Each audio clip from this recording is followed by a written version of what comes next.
It's election night. That means that we've got to have a pretty good working knowledge of politics and spiritual, ethical discernment. We hope to be serving up a nice platter of both tonight.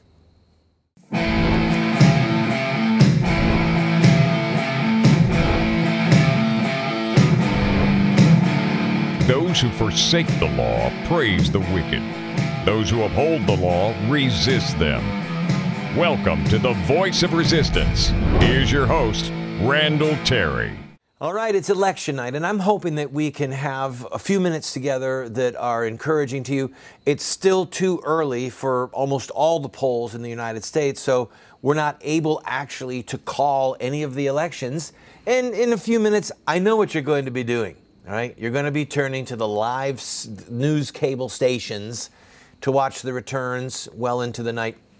We've told our 4 small children that we're going to have an election party. Mom, Dad, what does that mean? It means put on your pajamas, we're going to pop popcorn, and you can stay glued to the TV with Mommy and Daddy until all the election returns are in or until you fall asleep. I'm banking that they're going to fall asleep. But I'm banking that I'm not going to, and you won't either. You'll go to bed tonight, but tomorrow your ear is going to be attuned. Here's probably what's going to happen, okay? The New York Times gave a 70% chance that the Republicans would take control of the Senate.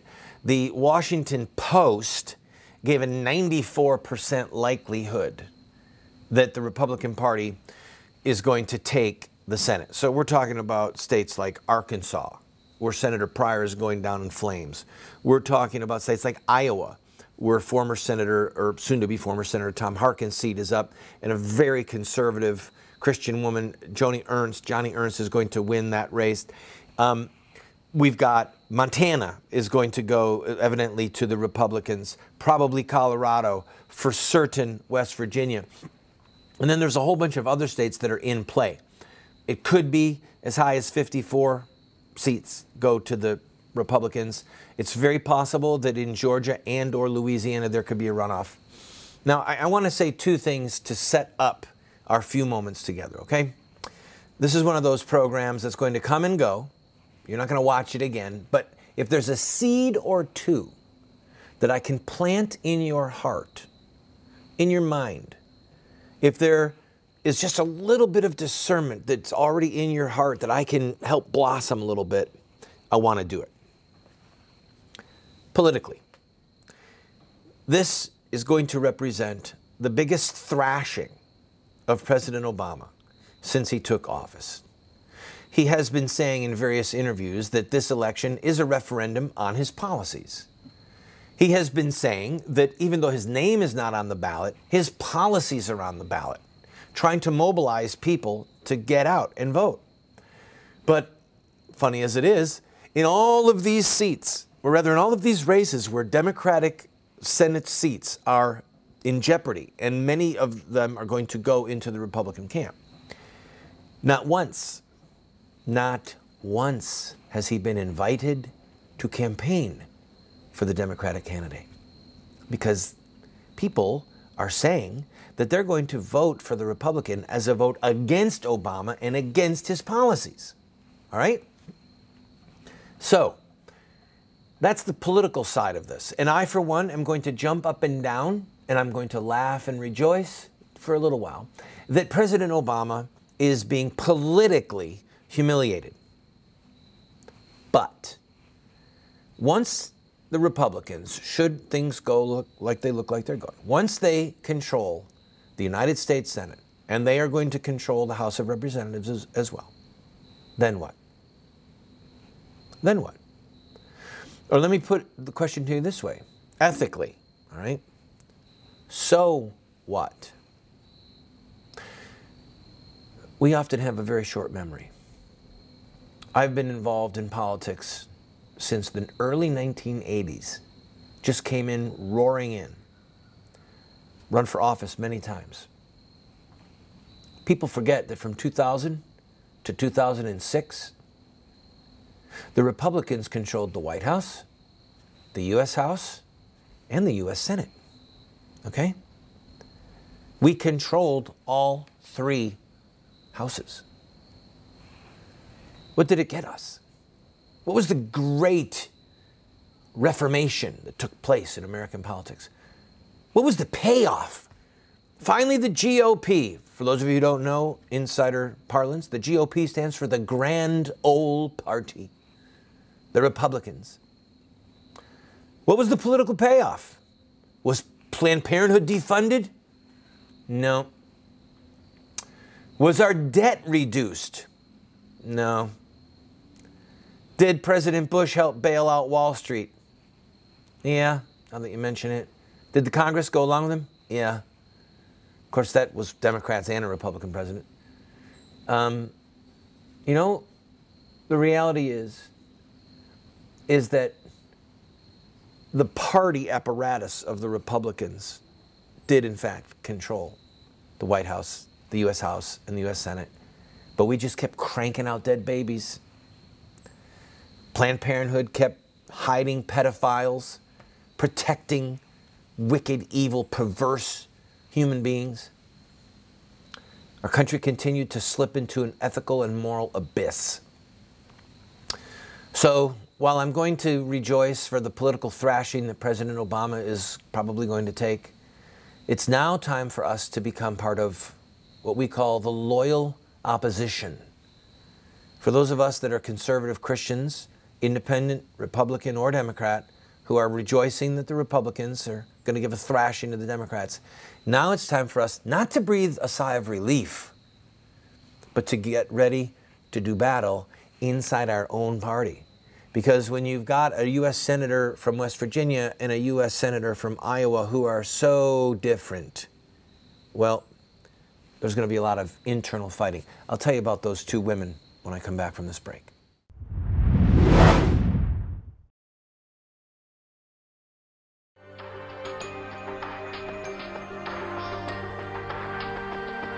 You have two choices. I mean, you can try to raise your children by design, or you will raise them by default. There are no perfect parents.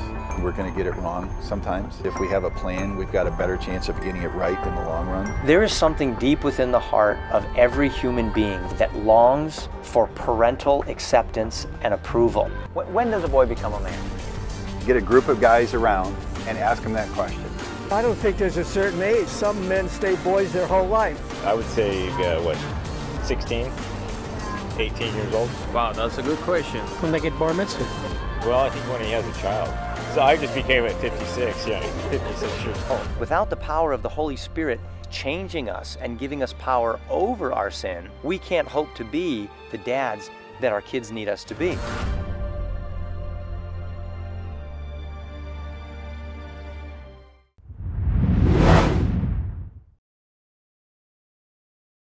Unfortunately, it falls to some people at various moments in history to be the proverbial turd in the punch bowl. And I'm thinking right now of Winston Churchill. When Neville Chamberlain, the Prime Minister of England at that time, returned from meeting with Hitler, he had a piece of paper signed by him and Hitler that the English and the Germans would never go to war with each other again.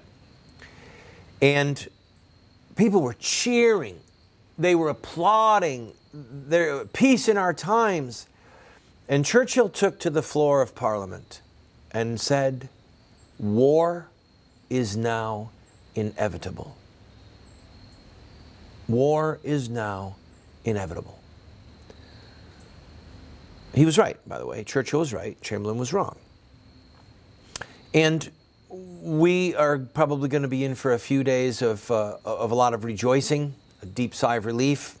But it's now my duty to be that punch bowl item and do the, all right, this is certainly a good hit to the president politically. But let's go over why it's still going to be a huge struggle and why it might not mean that much, okay? And I'll culminate with a discussion about the presumed winner of the West Virginia race and the presumed winner of the Iowa race, both Republicans, both women, very different caliber individuals. All right, back to why this might not be that big a deal. Number one, Obama is still president. The House and the Senate will not have the votes to overturn a presidential veto. So if you've been watching people like Rand Paul, they're saying, we're going to introduce a whole bunch of legislation right away. All right, that's good. If the president vetoes a bill, you have to have 2/3 of the House of Representatives and 2/3 of the U.S. Senate to overturn the president's veto to make something law. The Republicans don't have those votes. Then to have a presidential veto overturned in the U.S. Senate, it's going to require a substantial number of Democrat senators to abandon the president and to vote with the Republicans. That's pretty unlikely. It's just pretty unlikely. All right, so for example, if they vote to repeal Obamacare, well, so what? He's not going to sign it. And when Boehner had the chance to not fund it, John Boehner, the Republican leader of the House, he wouldn't do it. So who knows what it's going to be. All right, number two, he still is going to use, legitimately or illegitimately, Obama still is going to use, legally or illegally, his, or unconstitutionally, I should say, his executive orders. All right? He's already told the world, I'm going to do something regarding amnesty for illegal immigrants after the election. He's told everyone he's going to do it. And this Republican majority in the House and the Senate, what are they going to do about that if he does it? And then, here's number three. The president is going to dig in his heels. And he's going to blame the Republicans for the gridlock. The president is going to say, I'll work with them, but they keep on giving us these pieces of legislation that are not in the interest of the American people. The American people elected me to look out for their interest, not the interest of big money that brought all of these Republicans into power. So the president is just going to create a narrative in which he is still the hero and the Republicans are still the bad guys. Next, his public relation machine and the national press working together are then going to spin the story and keep the narrative going that the Republicans are in fact the bad guys and that the Democrats just failed to get out their vote. Next, the GOP, the Republicans, they're going to set their sights on the presidency. Okay? If they control both houses tomorrow morning, they're going to set their sights on the presidency, which means that they're going to be putting enormous pressure on people on the inside to not do or say anything that can be viewed as extreme or as a war on women, like making child killing illegal or defunding Planned Parenthood. They're going to do everything in their power for the Republicans to be mealy-mouthed, mediocre, not controlled by the Tea Party statesmen who deserve a chance to control the House, the Senate, and the presidency again like they did in the days of George W. Bush. That's what they're going to be doing. So this is going to be a part of what cripples us. If the Democrats win and Mitch McConnell wins re-election, well, he's going to be the leader of the Senate. He's going to be the Senate Majority Leader. This man is a squish. Now, if you want to know what a definition politically of squish is, it's the gooey stuff that comes out between your toes when you're taking a walk through a cow pasture. The squish. I just made that up. My wife said, Lane's got to put up a graphic on got to put that definition up on the screen.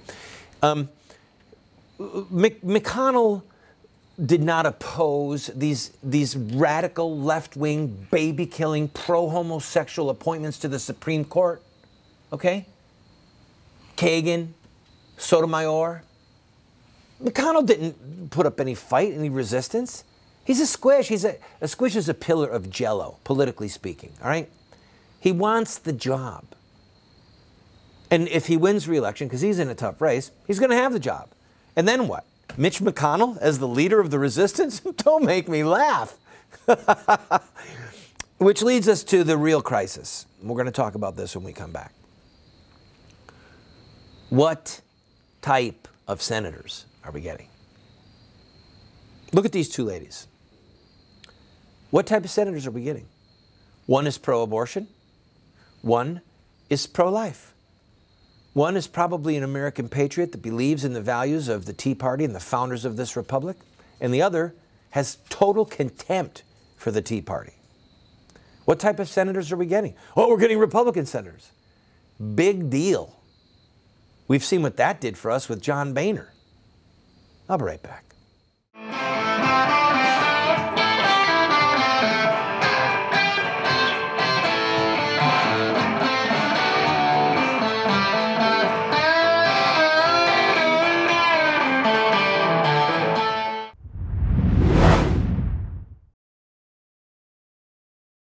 Do you want to get America out of the hands of wicked and unjust men and women who are destroying the republic before our eyes, and put leadership back into the hands of righteous men and women so that we don't die as a nation?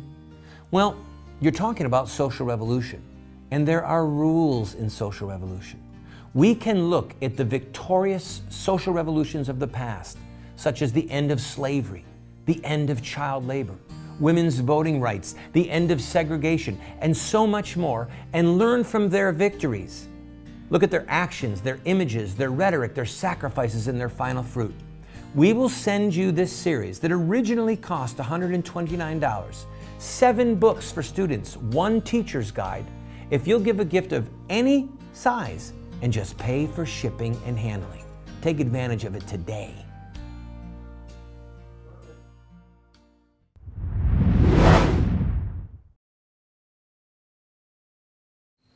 Ethics matter, and ethics matter more than party. So we were talking off the air during the commercial break about how there are people who say, well, the lesser of two evils is still evil, which is true. And there are people who watch our program and are kind of, some of them are excited, some of them are bewildered that I beat up on Republicans as much or more than I beat up on Democrats. Now, I want to go through this step by step, and then we're going to take a look at these two ladies. If you are put in a situation where you can vote, and your vote for this person results, this is hypothetical, results in 50 people being killed. Your vote for this person results in 10 people being killed. If you vote for this person, you're doing it to save the 40 lives, okay? So intent matters. Now, some people will say, you voted to kill 10 people. No, I voted to save 40 people. And you're doing it to mitigate the causes of evil. And Christian theology permits this. Ancient Christian theology, 2,000-year-old Christian theology permits this. There are people in the American body politic who are devout Christians, some of whom are my friends, some of whom love the Lord very much, who say, no, you can never, never, never vote for someone who would kill anyone. And so I've created this scenario where I say, all right, look, you're with someone who's got you and your children, all of your kids captive. And he says, do this, the thing is not in itself unethical, and I'm going to let all of your kids go except one. But if you won't do this, then I'm going to kill all your kids.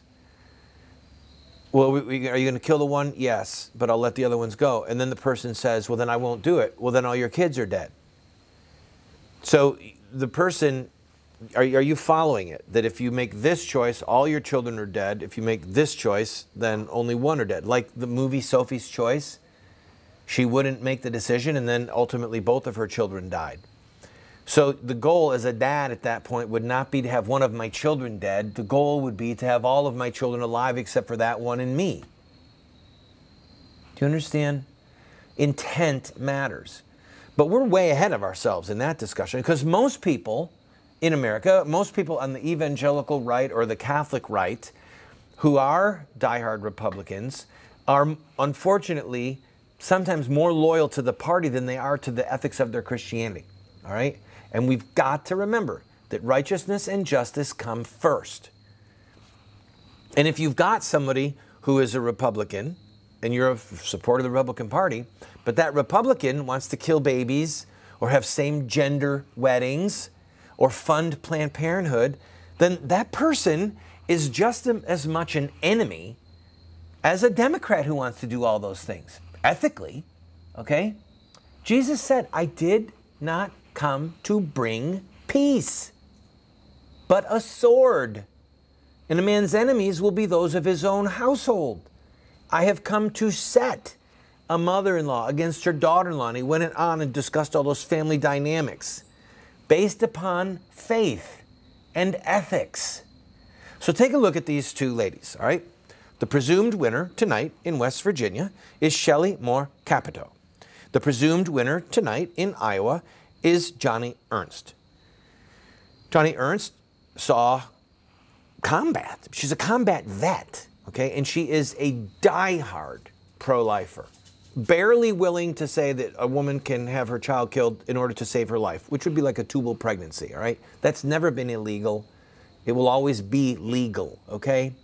But she is uncompromising on life. And look at her closely. This lady could be our president one day. She is bright enough, articulate enough, young enough, where she could be the Republican nominee. Just keep an eye on her future, okay? And then look at Shelley Moore Capito.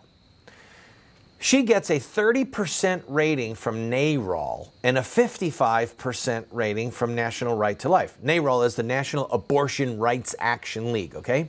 So she, like McConnell, is a squish, okay? She's a pillar of jello. She's a pro-abort. She's not a pro-lifer. The only reason that National Right to Life gives her 55% is because on the bills that she did get a chance to vote on when she was in the U.S. House of Representatives, she voted usually for the right bill, but not always. For example, she voted yes to expand research on embryonic stem cell lines. She voted yes on allowing human embryonic stem cell research. I lived in her district in West Virginia before we moved there. She made it clear that she would not defund Planned Parenthood, all right? Ethically, she's not our ally when it comes to human life, when it comes to babies. But she did get it right some of the time, all right? So NARAL, National Right to Life, gives her 55. NARAL gives her 30. This is somebody who's playing both sides against the middle. She's not the same type of person as Johnny Ernst, all right? So we have to rally behind people like hopefully soon to be Senator Ernst, and we have to do what we can to get rid of people like Capito and get her out in the next primary 6 years from now. Because we want people who will not just sing our song, we want people who will fight for the lives of the innocent, fight for marriage as it is internationally, or rather universally ethically understood, and who will get rid of the tin pot tyrant federal judges that are destroying this country, all right? We need a blueprint for victory, for ethics and for righteousness and justice, not just a blueprint for the Republicans to control both houses. Been there, done that. Helped us get into the mess we're in.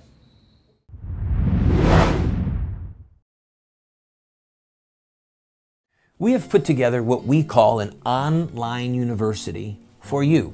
Now that's a highfalutin way of saying that we have a pretty significant library of material, books, tapes, videos that are there for you for free.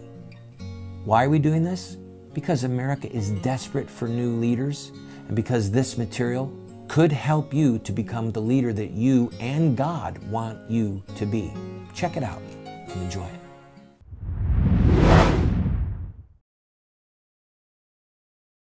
Well, we're just about out of time. A couple of last-minute exhortations to you. Number one, go to our website and read, watch old episodes, look at series that we've put together regarding ethics and politics.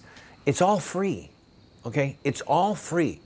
Nothing would make me happier than to be the old dude, the old former activist, the guy who led the largest civil disobedience movement in American history, that'd be me, who helps inspire the next generation of people to fight and to run for office. In other words, you might be the next Rand Paul. You might be the next Johnny Ernst. Why not? You just have to say, Lord, I'm willing. If you want me to do it, I'm willing. It's not just enough that we think right. We have to act right. We have to speak right, and we have to publicly fight for that which is true and right and just. Go to our website, check it out. And by the way, I'll say this in the closing moments. This is a viewer-supported program, okay? So if you like what you're seeing and you want to throw 10 or 20 or 30 bucks our way, we will thank you. And if you want to get any of the materials that are on that website, they're all there for free. Take advantage of it and be not just a hearer of the resistance, but part of the voice of resistance.